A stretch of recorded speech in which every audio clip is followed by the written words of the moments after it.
Have you ever wondered what happened to one of the most controversial women in the Bible? A woman whose name we don't even know, yet whose words have sparked debates for thousands of years. Today we're diving deep into the untold fate of Job's wife. And I promise you, this story will shatter everything you thought you knew about faith, suffering, and the price of standing by someone you love. Picture this. Your entire world collapses in a single day. Your children, all 10 of them, are killed in a freak storm. Your wealth, built over decades, vanishes overnight. Your servants, your livestock, everything that gave your life meaning and security is stripped away. And then, as if that wasn't enough, you watch the love of your life, your husband, your rock, slowly deteriorate before your eyes, covered in painful sores from head to toe, sitting in ashes, scraping his wounds with broken pottery. What would you do? What would you say? Would you still believe in a loving God?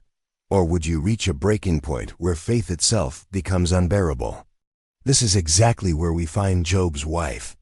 And yet, for centuries, she's been painted as the villain of the story, the temptress, the faithless woman who tried to lead her righteous husband astray. But what if everything we've been told about her is wrong? What if her story is far more tragic, far more complex, and far more human than we ever imagined? If you're ready to uncover the shocking truth about what really happened to Job's wife, drop a Y in the comments. And make sure you hit that subscribe button, because we're about to embark on a journey that will challenge your faith, break your heart, and ultimately reveal one of the Bible's most heartbreaking mysteries. Let's begin with what we know for certain. In the entire book of Job, spanning 42 chapters of some of the most profound theological wrestling in Scripture, Job's wife appears for exactly one verse, one single moment. Job chapter 2, verse 9. But in that brief appearance, she speaks words that have echoed through history. Do you still hold fast your integrity? Curse God and die. Those 7 words have branded her as one of the Bible's most notorious figures. Church fathers called her Satan's accomplice. Theologians labeled her the voice of temptation. For 2,000 years, she's been remembered not as a grieving mother or a suffering wife, but as the woman who tried to destroy her husband's faith when he needed it most. But here's what's absolutely mind-blowing. Her name is never given. In a book that carefully records genealogies, that names servants and friends and even Job's daughters at the end, this woman who bore Job's children, who shared his prosperity, who witnessed his downfall, remains completely anonymous. Why? Was it intentional? Was her identity erased as punishment for her words, or does this anonymity reveal something far deeper about how women's suffering was viewed in the ancient world? Think about the timing of her appearance. She doesn't speak when their children die. She doesn't cry out when their wealth disappears. She doesn't even break when their servants are slaughtered. She remains silent through catastrophe after catastrophe. It's only when she sees her husband, broken and diseased, sitting in the dust, that she finally reaches her limit. Now I want you to imagine something. Imagine losing all 10 of your children in one day. Not over years, not to illness where you could prepare yourself, but suddenly, violently, in a single moment. As a mother, as a father, can you even fathom that kind of devastation? Yet she endured it. She stayed strong. She didn't curse God then.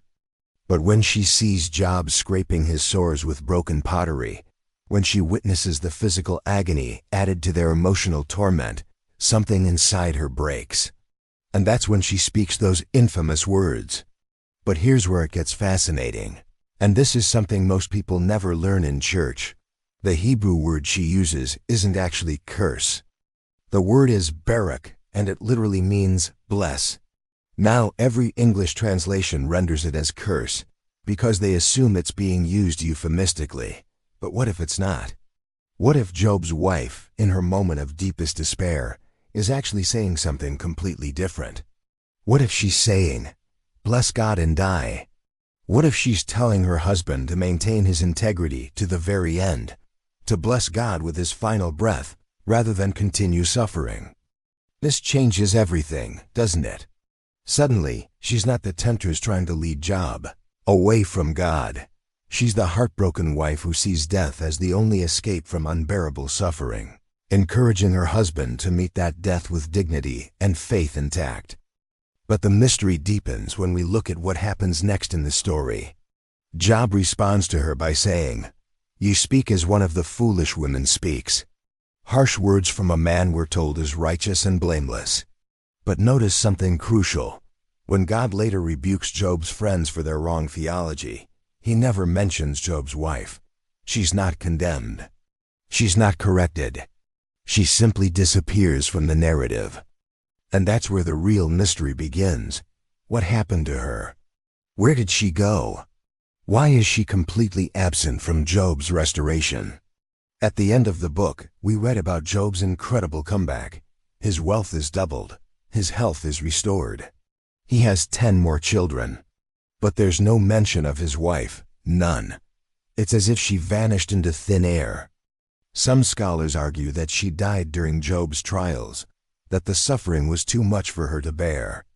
Others believe she abandoned Job, unable to watch his continued faithfulness to a God who seemed to have abandoned them both. Still others suggest she remained, but was written out of the restoration narrative because of her perceived failure of faith. But here's what makes this even more intriguing. Ancient Jewish traditions tell a completely different story. According to these sources, Job didn't have just one wife, he had 2. The first, named Uzit, endured all the suffering alongside Job, but her story doesn't end with her disappearance from the biblical text. It ends with her tragic death after years of unimaginable hardship. Picture this. For nearly 50 years, while Job sat in ashes outside the city, his wife Uzit worked as a servant, carrying water for wealthy families, just to bring a little food home each day. The woman who once had servants of her own was now serving others. The mother who once dressed in fine linen was now clothed in rags. And through it all, she never abandoned her husband. According to these traditions, Satan didn't just torment Job, he targeted Uzit too. He appeared to her disguised as a bread seller, offering her 3 loaves of bread in exchange for her hair. Think about that. Her hair, in ancient times, was a woman's glory, her beauty, her dignity. But faced with her husband's starvation, she didn't hesitate. She traded her hair for bread, suffering public humiliation to keep Job alive. The texts describe her walking through the marketplace, her head shaved bare, while people mocked and pitied her. They compose actual laments about her fall from grace. Who shall not be astonished that this is Uzit, the wife of Job? Once she had a palanquin with 14 curtains covering it, and now she trades her hair for bread. Behold, the one who is wrapped in fine linen with gold filigree now is garbed in rags and sells her hair for bread. Can you feel the weight of that humiliation? The depth of that sacrifice? This wasn't a woman trying to destroy her husband's faith. This was a woman literally selling pieces of herself to keep him alive. But the story gets even more tragic. According to these ancient sources, Uzit eventually dies from the strain of their suffering, but not before experiencing one final beautiful moment. She's granted a vision of her children in heaven, safe and at peace. She sees them restored and joyful, and only then does she allow herself to let go. She dies in comfort, knowing her children are well, but she never lives to see Job's earthly restoration. It's only after Uzit's death that Job marries again, this time to Dinah, the daughter of Jacob.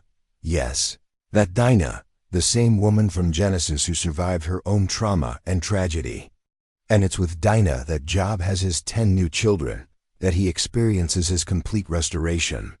This version of the story transforms everything.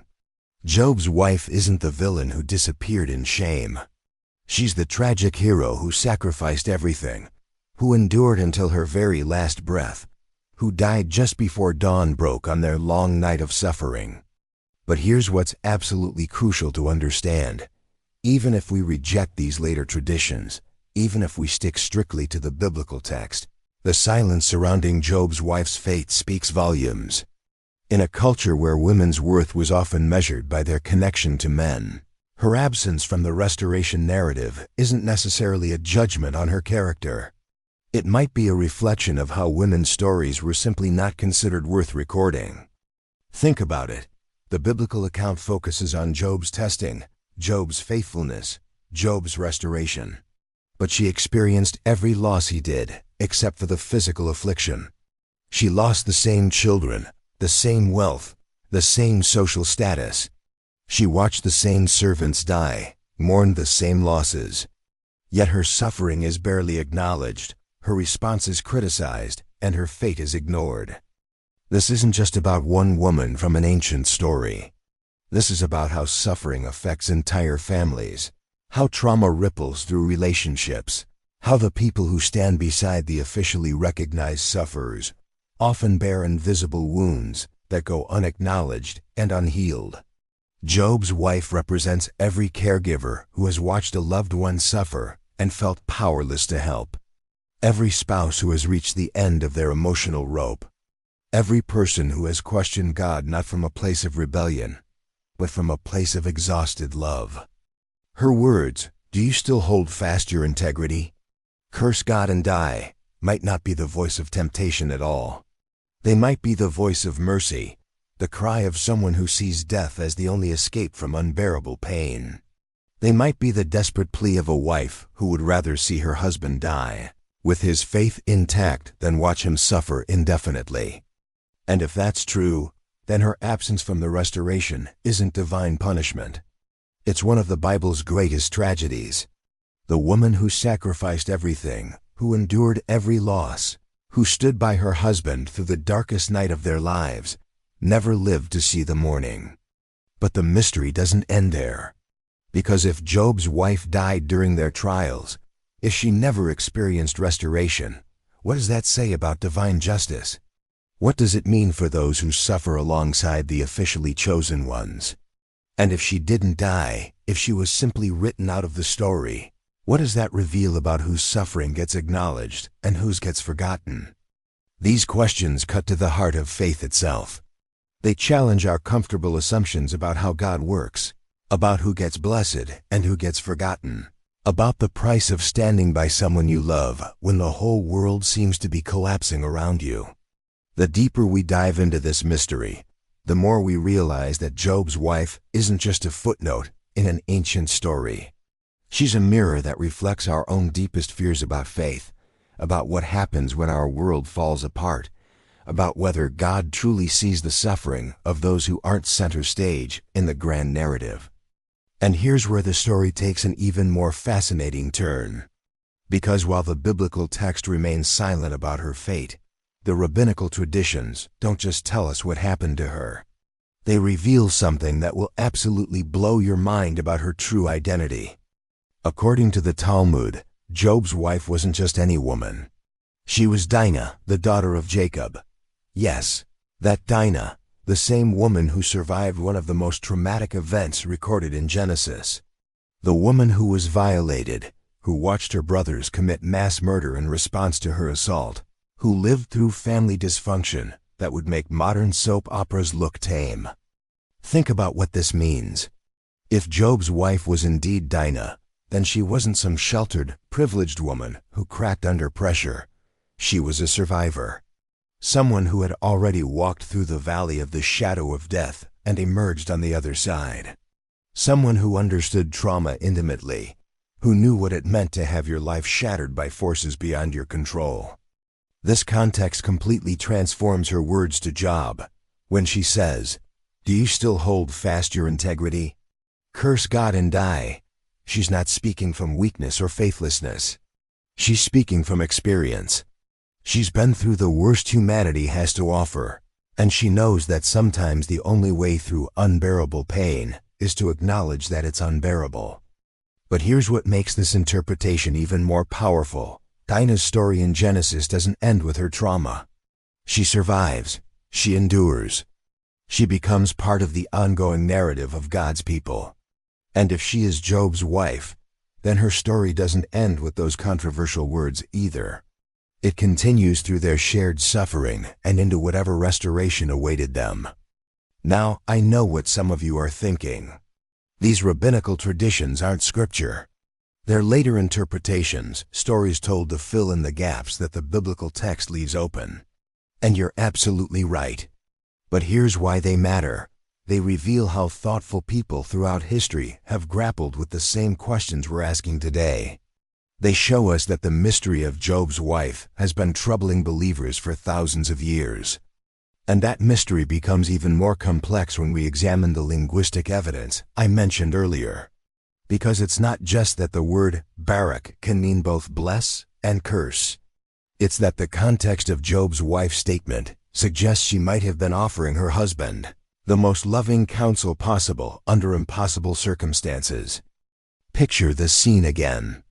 Job is sitting in ashes, his body covered with painful sores. He's scraping himself with broken pottery, the ancient equivalent of living in agony with no medical relief. His friends haven't arrived yet to offer their misguided comfort. It's just Job and his wife, alone with their grief and his suffering. Now imagine you're watching someone you love more than life itself endure not just emotional devastation, but physical torture, day after day, night after night, with no end in sight. What would love look like in that moment? Would it be encouraging them to endure indefinitely, or would it be acknowledging that death might be a mercy? This is where Job's wife's words take on an entirely different meaning. When she says, "Do you still hold fast your integrity? Bless God and die," she might be saying something like this: "My beloved, you have remained faithful through everything. You've proven your integrity beyond any shadow of doubt. If death is coming anyway, meet it with a blessing on your lips rather than continuing to suffer like this." It's not temptation, it's love. Heartbroken, desperate love that sees death as preferable to watching your spouse suffer indefinitely. But here's where the story becomes even more tragic. Because whether we interpret her words as curse or blessing, as temptation or mercy, the result is the same. She disappears from the narrative. The biblical text moves on without her. Job's friends arrive. The great theological debates begin. God speaks from the whirlwind, and restoration comes. But she's nowhere to be found. This absence has haunted readers for millennia. Where did she go? What happened to the woman who shared Job's losses, who watched his suffering, who spoke the words that have echoed through history? The text gives us no answers, only silence. Some scholars suggest that her absence is deliberate, that the author of Job intentionally removed her from the restoration narrative to make a theological point. Perhaps her words, regardless of how we interpret them, represented a crisis of faith that disqualified her from participating in God's blessing. Perhaps her disappearance serves as a warning about what happens when we question divine justice too directly. But others argue that her absence reveals something far more troubling, about how women's experiences were valued in ancient literature. She suffers the same losses as Job, endures the same devastation, yet her response is criticized while his eventual questioning of God is celebrated as righteousness. She disappears from the story while he receives double restoration. This isn't just about ancient gender dynamics. This is about whose suffering gets acknowledged, whose pain gets validated, whose story gets told. And it raises uncomfortable questions about how we read Scripture today. When we focus solely on Job's faithfulness, do we inadvertently diminish the very real suffering of those around him?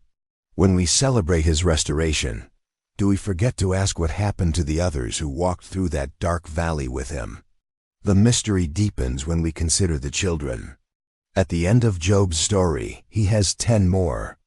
If Job's wife survived but was excluded from the narrative for other reasons, then these children represent not just restoration, but the continuation of a marriage that survived the ultimate test. They become symbols of hope, proof that love can endure even when everything else falls apart. But if she was there all along, if she never left, if her silence in the restoration narrative is simply the result of a male-centered storytelling tradition, then her absence becomes not divine judgment, but human oversight. The woman who sacrificed everything, who endured every loss, who stayed when leaving would have been understandable, gets written out of her own happy ending. Each possibility carries profound implications for how we understand divine justice, human endurance, and the cost of faithfulness. Because here's what we know for certain. Job's wife, whoever she was, whatever happened to her, represents something essential about the human experience of suffering. She represents the reality that trauma affects entire families, not just individuals. She embodies the truth that sometimes love looks like questioning rather than blind acceptance. She shows us that faithfulness doesn't always look the same in every person, that different people respond to loss in different ways, and that God's silence doesn't necessarily indicate God's judgment. Most importantly, she reminds us that behind every great story of faithfulness and restoration, there are often invisible figures who paid prices we never calculate, who made sacrifices we never acknowledge, who endured losses we never count. The untold fate of Job's wife isn't just a biblical mystery.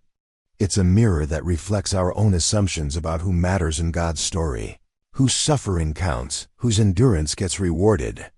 It challenges us to look beyond the main character and ask what happened to everyone else who walked through that valley of shadows. And perhaps that's exactly why her story remains untold. Perhaps the mystery itself is the message, forcing us to confront our own blindness to the suffering of others, our own tendency to focus on the dramatic restoration while forgetting those who may have paid the ultimate price to make that restoration possible. Because in the end, Job's wife represents all of us who have loved someone through impossible circumstances, who have reached the end of our rope and wondered where God is, who have spoken words we later regret in moments of unbearable pain. Her fate may be unknown, but her humanity is undeniable. And that humanity, with all its complexity and pain and love and doubt, might be the most profound theological statement in the entire book of Job. The question that haunts me most about Job's wife isn't what she said or even how we should interpret those famous words. It's what happened in the silence afterward. Because here's something that will absolutely shatter your understanding of this story. Job's wife wasn't just absent from the restoration narrative. According to ancient sources, she was actively excluded from it, and the reason why will break your heart. You see, while we've been debating whether she was a villain or a victim, we've missed the most tragic element of her story. The apocryphal texts don't just tell us what happened to her during Job's suffering. They reveal that she became the primary breadwinner for their household. Picture this. While Job sat in ashes, unable to work, unable to provide, his wife took on the role of supporting them both. But this wasn't some comfortable arrangement where she managed their remaining wealth. No, their wealth was gone. Everything was gone. So what did she do? She became a servant. The woman who once had servants waiting on her every need was now carrying water for other wealthy families, working like a common laborer just to bring home enough food to keep them both alive. Think about the humiliation of that reversal. Think about the daily reminder of everything they'd lost. Every morning, she would wake up and go work for people who were now living the life she once lived. She would serve in houses that probably weren't as grand as the one she'd lost. She would take orders from people who might have once sought her favor. And she did this not for weeks or months, but for years. The ancient texts suggest this went on for nearly 5 decades. 5 decades of watching her husband suffer while she worked to keep them both alive. 5 decades of carrying the weight of their survival on her shoulders, while he maintained his spiritual wrestling with God. But here's where the story becomes almost unbearably tragic. Satan, not content with tormenting Job alone, specifically targeted her. He appeared to her disguised as a bread seller in the marketplace. Now understand what this means. She was already working as a servant, already humiliated by their circumstances, already struggling to maintain dignity in the face of complete social collapse. And Satan offered her a deal. 3 loaves of bread, enough food for 3 days, in exchange for her hair. Her hair. In ancient times, a woman's hair was her crown, her beauty, her dignity. It was one of the few things that marked her as a woman of worth, regardless of her circumstances. But what does she do? She doesn't hesitate. She looks at this stranger and thinks about her husband, starving and suffering, and she says, "Of what use to me is my hair when my husband is starving?" And right there, in front of everyone in the marketplace, she allows Satan to cut off her hair. Can you imagine the scene? The woman who once wore fine linen and gold, now standing in the marketplace while a stranger shaves her head bare. The whispers, the stares, the mixture of pity and contempt from people who recognized her. The complete and utter destruction of her last shred of dignity, all for 3 loaves of bread. This is when the ancient texts record that the people began to compose laments about her. Not celebrations of her sacrifice, not songs of her faithfulness, but laments. Songs of mourning for how far she had fallen. They sang about her former glory and her present shame, turning her suffering into entertainment, her sacrifice into spectacle. And through all of this, where was Job? Sitting in ashes, scraping his sores, maintaining his integrity. The texts don't suggest he was unaware of his wife's sacrifices. He knew she was working to feed them. He knew she was enduring public humiliation. He knew she was trading away pieces of herself to keep him alive. Yet when she finally reaches her breaking point, when she finally speaks those controversial words, his response isn't compassion. It isn't acknowledgement of her sacrifice. It's rebuke. "You speak as one of the foolish women speaks." After everything she had done, everything she had endured, everything she had sacrificed, she becomes a foolish woman in his eyes for suggesting that death might be preferable to indefinite suffering. This is where the traditional interpretation of Job's story completely falls apart. We've been so focused on Job's faithfulness that we've ignored the faithfulness of the woman who literally kept him alive. We've celebrated his endurance while criticizing hers. We've praised his integrity while questioning hers. But here's what makes this even more devastating. According to these ancient sources, Job's wife doesn't just disappear from the story. She dies. After decades of sacrifice, after years of humiliation, after giving everything including her dignity to keep her husband alive. She dies just before his restoration begins. The texts describe her death as peaceful, but only after she's granted a vision of her children in heaven. She sees them restored, she sees them at peace, and only then does she allow herself to let go. She dies knowing her children are safe, but she never lives to see Job's earthly blessings restored. She never gets to hold the new children. She never gets to wear fine clothes again. She never gets to live in a grand house, or have servants, or experience any of the double restoration that Job receives. Think about the cosmic injustice of that timing. The woman who sacrificed everything, who endured every loss alongside Job, plus the additional burden of keeping them both alive, dies just before dawn breaks on their long night of suffering. She pays the ultimate price for faithfulness, but never receives the ultimate reward. And then, after her death, Job marries again. According to these traditions, he marries Dinah, the daughter of Jacob, the same Dinah from Genesis who survived her own trauma and violation. And it's with this new wife that Job has his 10 new children, that he experiences his complete restoration. Now, I want you to sit with that for a moment. Job's first wife literally sells her hair to buy him food, works as a servant for decades to keep him alive, dies from the strain of their suffering, and is replaced by a new wife who gets to enjoy all the blessings that the first wife's sacrifice helped make possible. The woman who walked through the valley of the shadow of death with Job never makes it to the other side. This isn't just tragic. It's a complete subversion of everything we think we know about divine justice. It suggests that faithfulness doesn't always lead to earthly reward, that sacrifice doesn't always result in restoration, that love doesn't always get the happy ending it deserves. But wait, because the story gets even more complex. Some rabbinical traditions suggest that Job's wife and Dinah might have been the same person.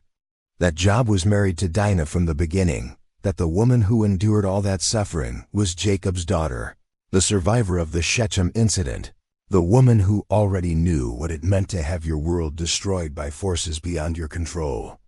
If this interpretation is correct, then Job's wife wasn't some privileged woman who cracked under pressure. She was already a trauma survivor. She had already experienced violation, violence, and the complete upheaval of everything she thought she knew about safety and security. She was someone who understood intimately what it meant to suffer for things that weren't your fault. This context completely transforms her words to Job. When she suggests that he curse God and die, she's not speaking from weakness or loss of faith. She's speaking from experience. She's been through hell before, and she recognizes the signs of suffering that might be too much for a human soul to bear. Her words become not temptation, but wisdom.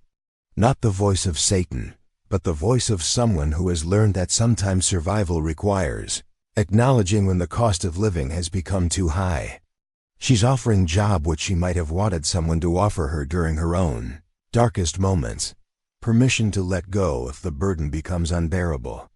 But here's what absolutely astounds me about this interpretation.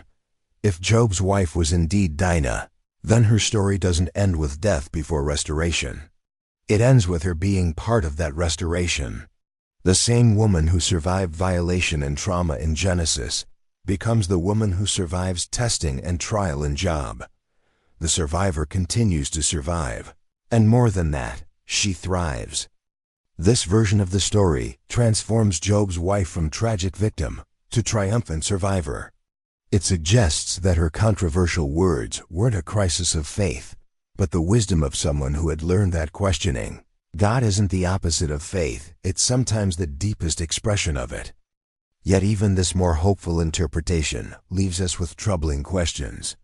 Because if Job's wife survived to experience restoration, why is she so completely absent from the biblical account of that restoration? Why do we hear about Job's new livestock, his renewed wealth, his beautiful daughters, but nothing about the woman who walked through the fire with him? The silence is deafening, and it speaks to something profoundly disturbing about whose stories get told and whose get forgotten. Even when women survive, even when they endure, even when they make sacrifices that keep others alive, their experiences often get erased from the official record. This isn't just about ancient patriarchal societies. This pattern continues today. How often do we celebrate the achievements of great men while forgetting the women who supported them, who sacrificed for them, who made their success possible? How often do we focus on the dramatic narrative of the central figure, while ignoring the supporting characters whose suffering made that story possible? Job's wife, whether she died before restoration or was simply written out of it, represents every person whose sacrifice goes unacknowledged, whose suffering goes unrecorded, whose contribution gets forgotten in the grand narrative of someone else's triumph. But here's what I find most remarkable about her story. Even in her absence, even in the silence surrounding her fate, she continues to speak. Her missing voice becomes one of the loudest in the entire book of Job. The very fact that we're still asking these questions thousands of years later proves that her story matters, that her experience resonates, that her humanity refuses to be erased. Because ultimately, the untold fate of Job's wife isn't just about one woman from an ancient story. It's about all of us who have loved someone through impossible circumstances. It's about everyone who has questioned whether faith is worth the cost. It's about every person who has wondered if God truly sees their suffering or if they're just collateral damage in someone else's spiritual journey. Her story forces us to confront uncomfortable truths about divine justice, about whose pain matters, about what faithfulness really looks like when everything falls apart. It challenges our comfortable assumptions about how God works and who gets blessed in the end. And maybe that's exactly why her fate remains untold. Maybe the mystery itself is the message, forcing us to wrestle with questions that have no easy answers, to sit with ambiguity that refuses to be resolved, to acknowledge that sometimes the most profound truths are found not in what Scripture says, but in what it doesn't say. The woman whose name we don't know, whose words we debate, whose fate remains hidden, continues to teach us something essential about the human experience of faith. She reminds us that behind every great story of testing and restoration, there are often invisible figures who paid prices we never calculate, who endured losses we never acknowledge, who loved in ways we never recognize. Her untold fate becomes our challenge, to see the unseen, to acknowledge the unacknowledged, to remember that God's story is bigger than any single narrative, and that sometimes the most important voices are the ones that history tries to silence. The mystery of what happened to Job's wife may never be solved, but her impact on our understanding of faith, suffering, and love continues to reverberate through the centuries. In her silence, she speaks. In her absence, she remains present. In her untold fate, she tells us everything we need to know about the cost of faithfulness and the price of love. And perhaps that's the most profound truth of all. Because when we strip away all the theological debates, all the linguistic arguments, all the scholarly interpretations, what we're left with is this: a woman who loved so deeply that she was willing to endurable, to sacrifice the unsacrificable, to stay when every rational instinct told her to leave. Her story doesn't end with restoration because her story was never really about restoration. It was about something far more precious and far more rare: unconditional love in the face of inexplicable suffering. The kind of love that doesn't demand happy endings, that doesn't require divine vindication, that doesn't need its sacrifice to be acknowledged or its pain to be rewarded. Think about what this means for us today. How many of us love conditionally, expecting our faithfulness to be rewarded, our sacrifices to be recognized, our endurance to result in blessing? How many of us serve God with the unspoken expectation that our goodness will be repaid with goodness, that our loyalty will be met with divine favor? Job's wife destroys those comfortable assumptions. Her story suggests that sometimes love requires us to give everything and receive nothing in return. That sometimes faithfulness means walking into darkness without any guarantee of dawn. That sometimes the deepest expressions of faith look nothing like what we expect them to look like. Her controversial words to Job take on new meaning when we see them through this lens. Whether we interpret them as curse or bless, whether we see them as temptation or mercy, they represent something essential about authentic relationship: the willingness to speak truth, even when that truth is uncomfortable, even when it challenges conventional wisdom, even when it risks misunderstanding. She loved Job enough to tell him what she really thought, not what she was supposed to think. She cared for him enough to acknowledge his suffering honestly rather than offering empty platitudes. She honored their relationship enough to be real with him, even if that realness made her look faithless to everyone else. And isn't that what love really looks like? Not the sanitized, greeting card version that always says the right thing and never questions divine will, but the messy, complicated, fully human love that struggles and doubts, and sometimes reaches the end of its rope. The kind of love that says, "I don't understand what's happening to us, but I'm not leaving." This is why her absence from the restoration narrative is so devastating. Because if anyone deserved to see the happy ending, it was the woman who stayed through the worst of it. If anyone had earned the right to hold those new children, to live in that restored house, to wear fine clothes again, it was the woman who sold her hair for bread and worked as a servant to keep her husband alive. But life isn't always fair, is it? Sometimes the people who sacrifice the most see the least reward. Sometimes the ones who love the deepest experience the greatest loss. Sometimes the heroes of the story never get their names in the history books. Job's wife represents every unsung hero, every invisible sacrifice, every act of love that goes unnoticed and unrewarded. She stands for every caregiver who loses themselves in caring for others, every spouse who endures impossible circumstances, every person who gives everything and gets nothing back. Her story forces us to ask uncomfortable questions about our own motivations. Do we love because we expect to be loved in return? Do we serve because we anticipate reward? Do we have faith because we believe it will protect us from suffering? Or are we capable of the kind of radical, unconditional love that Job's wife demonstrated?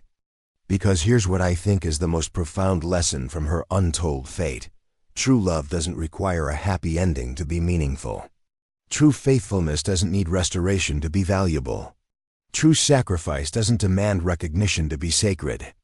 The woman whose name we don't know, whose fate remains mysterious, whose story was nearly erased from history, may have given us the most important lesson in the entire book of Job. Not about patience in suffering, not about maintaining faith under trial, but about love that transcends outcome, faithfulness that exists independent of reward, sacrifice that finds its meaning not in recognition, but in the giving itself. And maybe, just maybe, that's why God allowed her story to remain untold, because the mystery itself becomes the message. The silence forces us to fill in the blanks with our own understanding of love and loss, our own experience of sacrifice and suffering, our own questions about divine justice and human endurance. In not telling us what happened to Job's wife, the biblical text makes her everyone's wife, everyone's mother, everyone's daughter. She becomes universal in her specificity, timeless in her temporality, sacred in her anonymity. Her untold fate becomes our story, and our story becomes hers. Because we've all loved someone through impossible circumstances, we've all wondered if our sacrifices matter. We've all questioned whether faithfulness is worth the cost. We've all stood at the crossroads between hope and despair, between holding on and letting go. And in those moments, when we don't know what to say or how to pray, or whether God is even listening, we can remember the woman whose name we don't know but whose love we recognize. The woman who stayed when leaving would have been understandable, who sacrificed when keeping would have been reasonable, who loved when stopping would have been justified. Her story may be untold, but her love speaks louder than any words. Her fate may be unknown, but her faithfulness shines brighter than any restoration. Her name may be forgotten, but her example lives on in every person who chooses love over safety, sacrifice over comfort, presence over absence. This is the untold fate of Job's wife, to become immortal not through happy endings, but through the eternal power of unconditional love. To live forever, not in biblical narratives, but in the hearts of everyone who has ever loved someone through the valley of the shadow of death. And perhaps that's the greatest restoration of all. If this story has moved you, if it's challenged your understanding of faith and love and sacrifice, I want to hear from you. Drop a comment below and share your thoughts. Have you ever been the Job's wife in someone else's story? Have you ever wondered if your sacrifices matter when no one seems to notice? And if you found value in this deep dive into one of Scripture's most mysterious figures, please consider subscribing to our channel. Hit that notification bell so you never miss another exploration of the hidden stories, the forgotten voices, the untold truths that wait beneath the surface of familiar biblical narratives. Because here's what strikes me most powerfully about this entire journey we've taken together. Job's wife forces us to confront the uncomfortable reality that God's story is far more complex, far more mysterious, and far more human than we often want to admit. We want clear heroes and obvious villains. We want suffering that leads to restoration and faithfulness that guarantees reward. We want stories where the good guys win and the bad guys lose and everyone gets what they deserve in the end. But Job's wife shatters those neat categories. She refuses to fit into our comfortable theological boxes. She challenges our assumptions about how faith should look, how love should act, how suffering should be endured. And maybe that's exactly what we need. Maybe we need voices that disturb our peace, questions that unsettle our certainty, mysteries that humble our understanding. Maybe we need reminders that God's ways are not our ways, that divine justice operates on a timeline we can't see, that some stories find their resolution not in this life but in the life to come. The woman whose fate remains untold becomes a bridge between the ancient world and our modern hearts. Her anonymous suffering speaks to every person who has ever felt forgotten by history, overlooked by society, unrecognized for their sacrifices. Her mysterious disappearance reminds us that God sees what human eyes miss, values what human hearts dismiss, remembers what human minds forget. In the end, perhaps the greatest tragedy wouldn't have been Job's wife dying before restoration, or being written out of the happy ending. Perhaps the greatest tragedy would have been if her story taught us nothing, if her sacrifice meant nothing, if her love changed nothing. But it has changed everything. For thousands of years, her brief appearance and mysterious disappearance have challenged readers, troubled scholars, and comforted sufferers. Her story continues to speak because her humanity continues to resonate. Her fate remains untold because her impact remains immeasurable. And that, my friends, might be the most beautiful ending of all. Not closure, but continuation. Not answers, but deeper questions. Not resolution, but transformation. The untold fate of Job's wife becomes our call to love more deeply, sacrifice more willingly, and trust more completely in a God whose story is bigger than any single chapter, whose love is stronger than any individual tragedy, whose purpose transcends any temporary suffering. Her name may be forgotten, but her legacy lives on. Her fate may be unknown, but her impact is undeniable. Her story may be untold, but her love speaks eternal truth. Thank you for joining me on this incredible journey through one of Scripture's most haunting mysteries. Until next time, may you find courage in the questions, strength in the struggle, and hope in the untold chapters of your own story. God bless you, and remember, your story matters even when no one else is writing it down.